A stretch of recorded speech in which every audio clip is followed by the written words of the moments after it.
Ça, c'est un Colors, les gars. Certainement le Colors le plus charismatique du rap français. Bientôt, ça investit dans les entrepôts.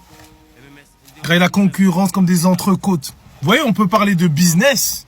Parce qu'il y a des gens qui disent, ouais, mais Nino, il peut plus parler de pauvreté, etc. Il parle pas de pauvreté dans son Colors Freeze Corleone, les gars. Mais il a des punchlines, c'est placé, c'est précis.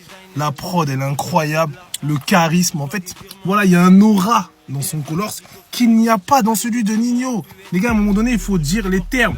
Ça veut pas dire que Nino n'est pas un bon rappeur et qu'il va pas faire d'autres sons incroyables. Mais là, il a raté son coup.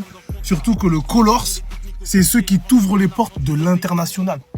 Vous regardez dans les commentaires, il y a beaucoup de commentaires anglophones, internationaux, parce que c'est là, c'est un statement de ta carrière. Pour moi, tu peux pas flop sur un Colors et on doit être dur sur des Colors. On a vu celui de SDM aussi qui était lourd. Hier encore, incroyable. Celui de Kobalade, la Gueudreau, il avait son charisme, son attitude, incroyable. Mais Nino, on doit voir Nino Prime. Je suis désolé. Et quand je vois des artistes comme Gazo, comme Freeze, c'est des artistes qui sont plus connus à l'international, je pars hors pays francophone, qu'un Nino, alors que Nino en France, il est tout en haut.